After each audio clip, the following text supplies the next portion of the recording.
This is my shelf. And currently it just sits on top of this 3D printer and on top of this piece of wood. Now this is kind of a problem for several reasons. Oh crap, dude. One being, I always hit my head. No matter what I do, whenever I try to get a shot like this, I end up hitting my head on the shelf, which kind of sucks. Two, I like moving my 3D printer around. And when the printer's not there, the shelf just falls down. And lastly, number three, ugly. Gosh, ugly, dude. Ugly. So in today's video, we're gonna be upgrading this shelf so that you can make it go up and down with just the push of a button.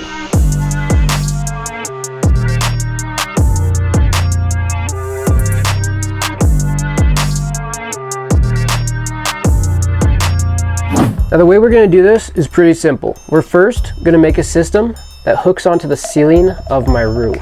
This system is then gonna have two little motors on each side.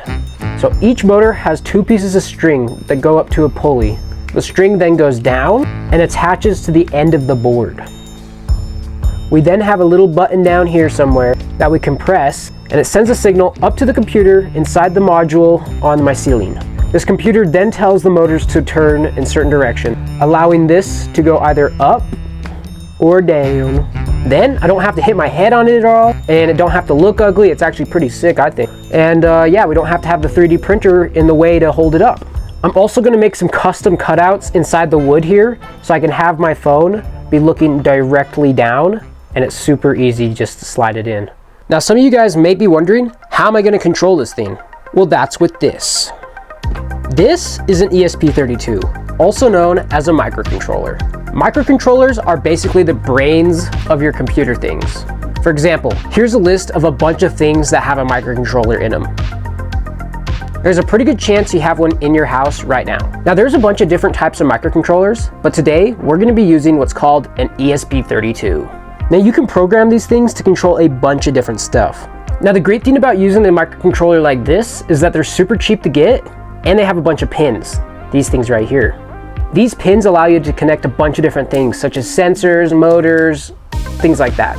You can then connect the microcontroller to your computer and add code to it. With code, you can do a bunch of stuff. For example, you can take readings from a sensor and based on those readings, move certain things or turn on certain things, which is exactly what we're going to be doing with this project. Now, I don't really know how to code, so I got one of these here. This is an ESP-32 kit. This thing was $50 on Amazon, and it basically just comes with an ESP-32 and a bunch of different sensors and motors and stuff like that. It then comes with a bunch of tutorials online, which I'm definitely going to be using. I'm also planning on taking a course in C, which is a programming language on my computer. C is one of the programming languages used to control these things. You can also use C++ and Python, I think. Not sure. So while I'm learning how to use all this stuff, I'm going to order the materials for this project, and I'll see you guys when they get here. Alright guys, we're back. It's been a little while and I got all the stuff right here. It's in this box. Alright, now we're just going to open up this box, make sure everything's here, and we're going to make a little list of all the things that we're going to need for this project.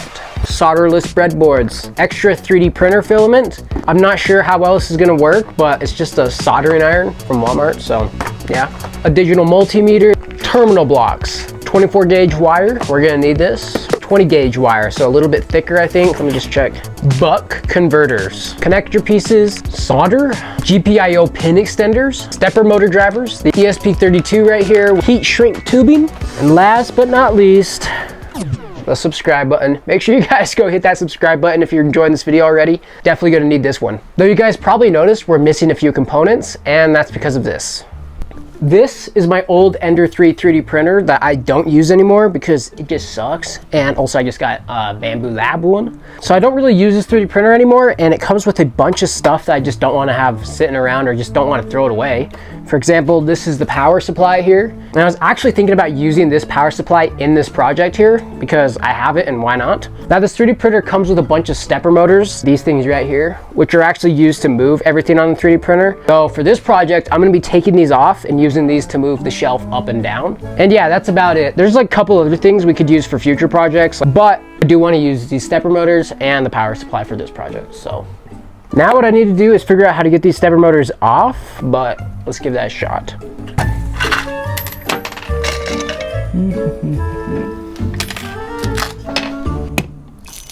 All right, so we got the whole printer here basically torn apart, and I got these wires. I don't know where the other half of this wire is, but I think it's just fine. I don't think we're actually gonna need it. We got one wire for one motor, the other wire for the other motor, and yeah. So while I was waiting on the packages to get here, I was actually doing a bunch of the stuff in this kit here, like the projects, things like that, to learn the things.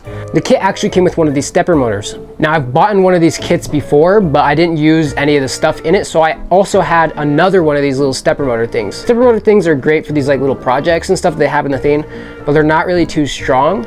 However, they do give you an idea of what's going on. And so I kind of want to try to build a prototype of the shelf, like all the electronics and stuff like that, to see if I can actually get it to work before I start actually using the big stepper motors. Just want to see if it's actually going to work and if I can actually code it. Yeah, let's go do that. 72 hours later.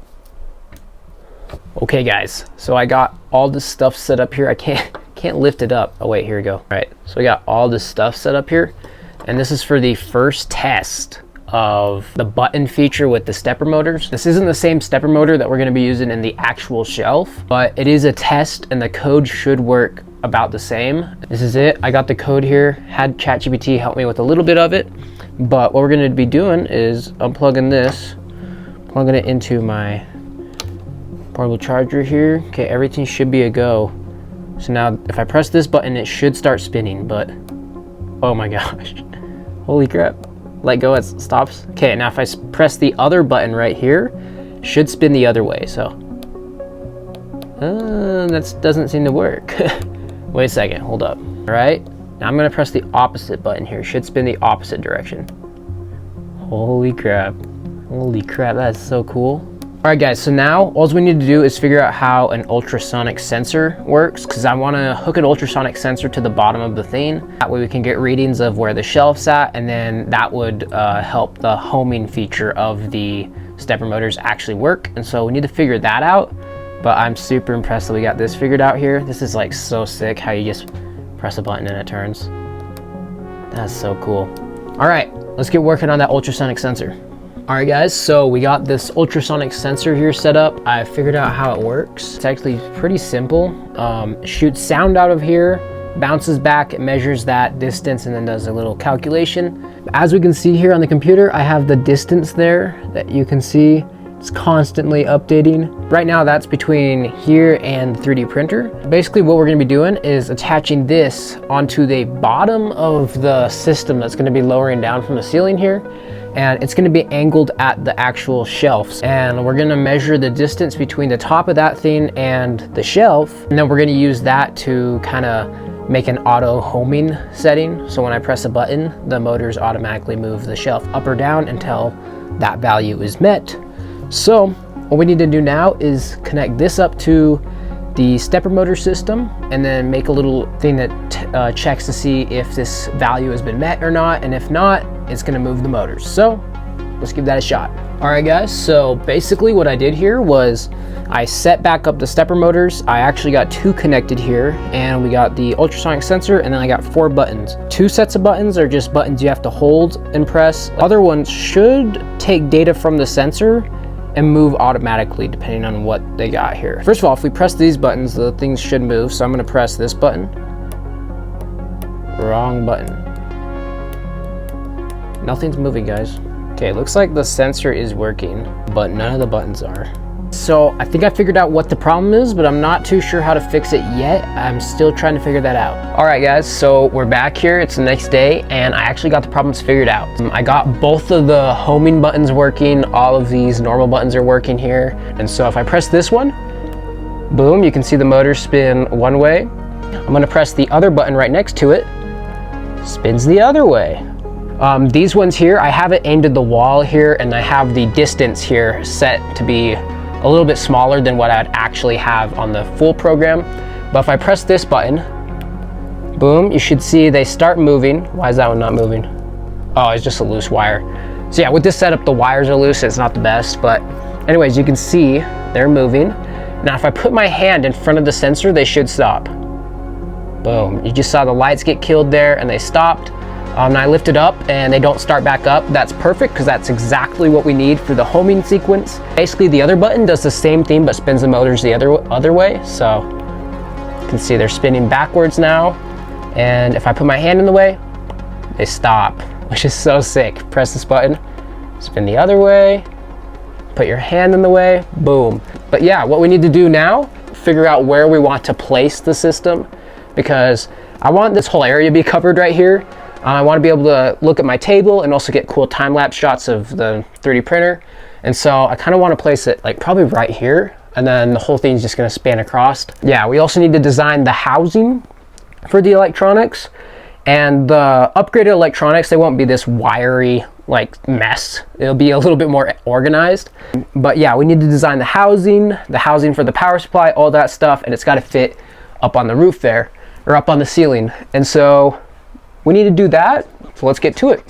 All right guys, so before we go and measure the dimensions for everything up here, I first wanted to try and test out these stepper motors I got off the 3D printer. I wanted to try to put them onto my kind of prototype setup here and see if I can get them to run. However, to do that, we're first gonna have to hook up, we're gonna have to rearrange the setup here a little bit. I got one of the stepper motor drivers out of the package here, and we're just gonna try to follow this guy's tutorial here and put this together and see if we can get this motor to move.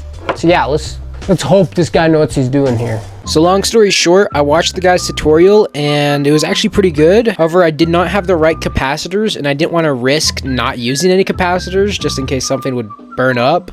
And so I tried taking the capacitors off of the board from the 3D printer, but those capacitors did not have any legs on them basically, so I tried soldering them. However, I do not know how to solder, and so it just kind of went really bad.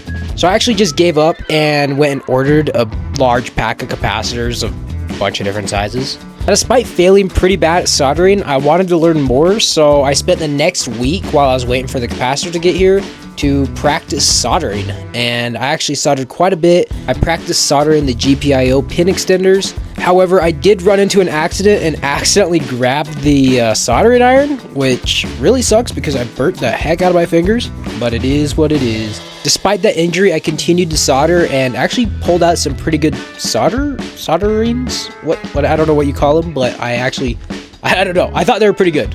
But yeah. I also started doing some design work and figuring out how everything's gonna move, which then led me on to what you're about to see.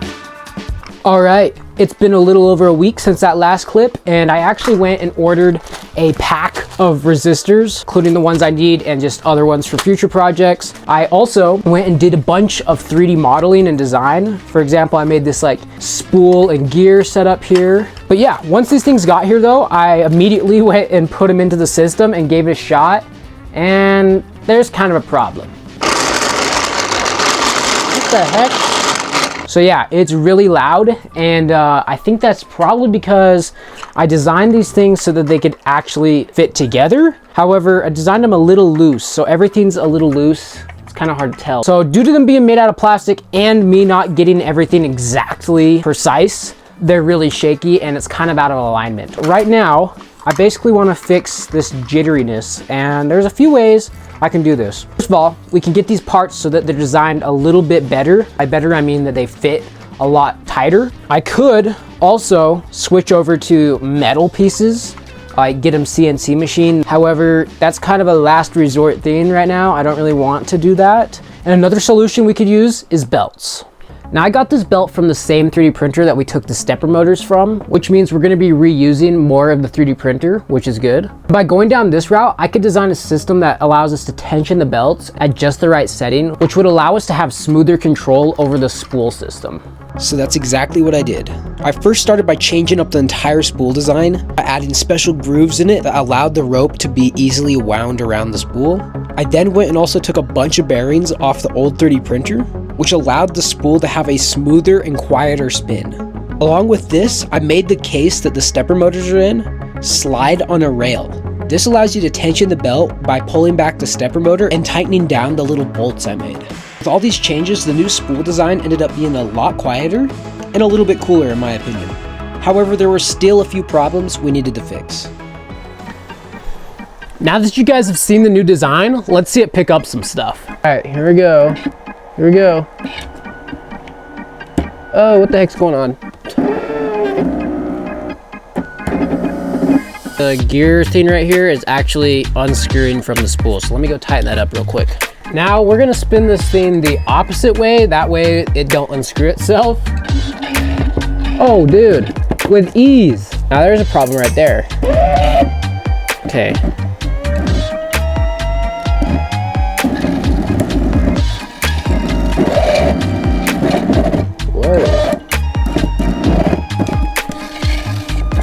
Oh gosh, flip over. Oh my gosh, what kind of tape job was this? All right, so there are a few problems that we need to figure out, especially with the code here. We need to make this thing slowly rise up to your desired speed. We also need to design a case for all this electronics here and print it. So let's get that made.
Alrighty guys, so we got everything here made. We got all the encased pieces, spools, stuff like that. It's all made. We got a few more things to make, such as this like little pulley system that I got right here. However, we'll make that after we get this up. Right now, I want to try to get this all put together, get the screws and things screwed into the wood, and then mounted to the ceiling here. So we're going to try to give that a shot. Hopefully nothing falls down. Let's get to work.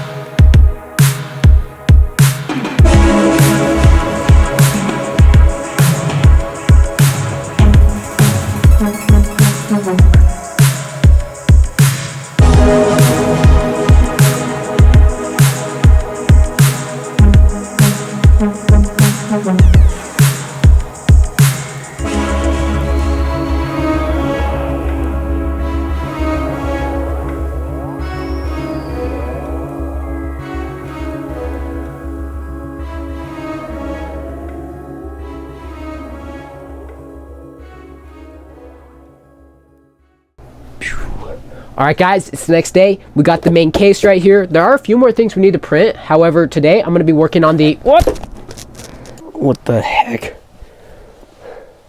All right guys, well what I meant to say was we gotta get the electronics done. However, they're done now, so let's get into programming.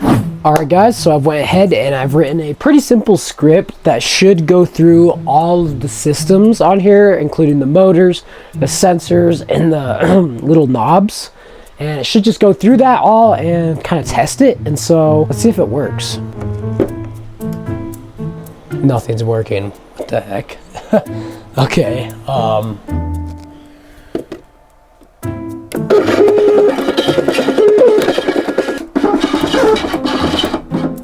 It's moving, but it shouldn't be. All right, so basically what I did here was made it so that if my hand is a certain length away from it, it will turn one direction, but if I get it closer, it'll turn the opposite direction. And then it's supposed to not spin at all when my hand's not near it. I need to adjust the distance on here so that that actually works. But yeah, so I'm gonna do a little bit more testing with this, and then we can actually start to write the full program for it.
All right guys, we got the code done. I had to do a little bit of bug fixing. However, it's all done now and it's up inside of the rig here. We don't have all of the little pulley things done just yet, so we aren't going to be able to put on a board and actually test it with a board. However, it should work just fine without a board if I just put my hand in the way of the sensor and stuff like that. However, I just want to see if the buttons and all that stuff work. And so yeah, let's get some power into it. Okay. So, oh crap. So, time to flip it on. Nothing should happen. Motors are locked up, nothing's happening. Okay, I'm gonna, oh crap. Dude, that started smoking there. Let's pull it down, let's check things out here. All right guys, so I think this little thing right here is fried. I maybe had too much voltage going to it. I had 5 volts going to it instead of the maybe 3.3 it needed. I'm not sure, but it's not working. All right, so I got another one right here. We found everything for it and now it actually works. So you press the button, you can see this light lights up here. We're gonna put this back up into there, but we're gonna switch over the power from the 5 volts to 3.3 volts. Hopefully that should help. All right, so everything's wired up now. New things in, new codes in. Let's fire this up. Everything feels good, smells good. Okay, let's press the button.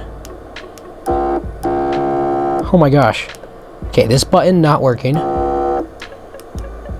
Okay, well, it's spinning. It's not spinning quite right. The speed knob is not doing anything. I'm not sure why this one is not working. Why is it going so dang slow?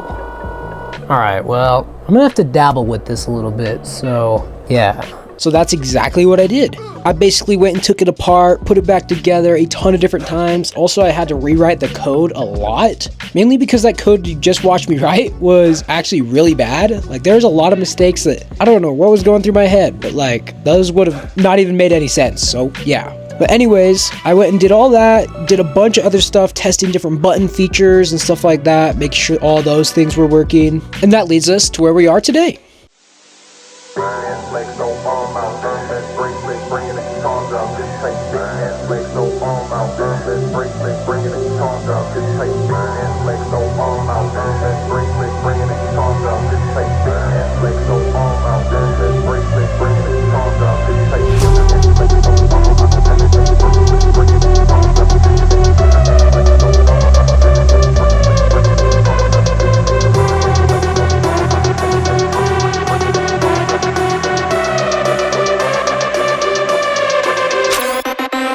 Alright, so this is the shelf right here. This is basically the finished version of version 1. I do want to do another version of this that would include a bunch of sensors, making it way more smarter and a lot cooler in my opinion. But I'm going to show you guys what I've done now.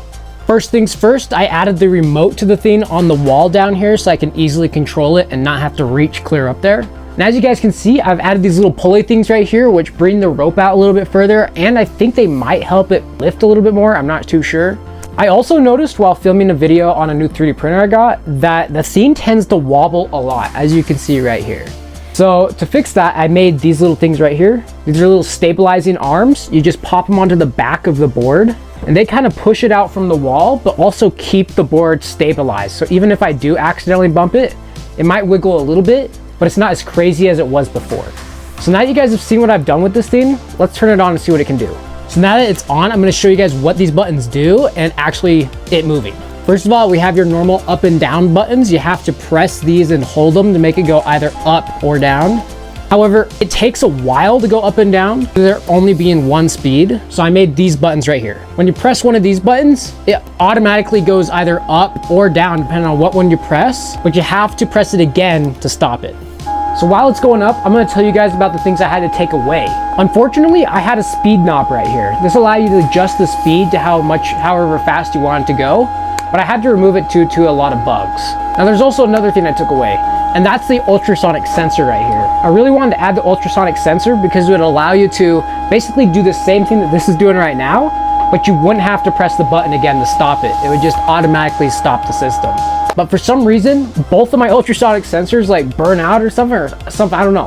They got fried and they do not work anymore. So that feature is no longer available. In the future, I would like to add 2 time of flight sensors, which use light instead of sound to measure distance. And I'd like to add 1 on each side. This would allow me to basically make a system that auto levels the shelf here, which would be really nice since right now I have to get it just as level as I can with tying knots in the rope. But yeah, besides those things, it works pretty good. There are a few belt slippages that do happen here, and in version 2, I would like to create a better system of tensioning the belts. So yeah, this is what it looks like so far, and I think I've done a pretty good job since I basically didn't know how to do any of this stuff just a few months ago.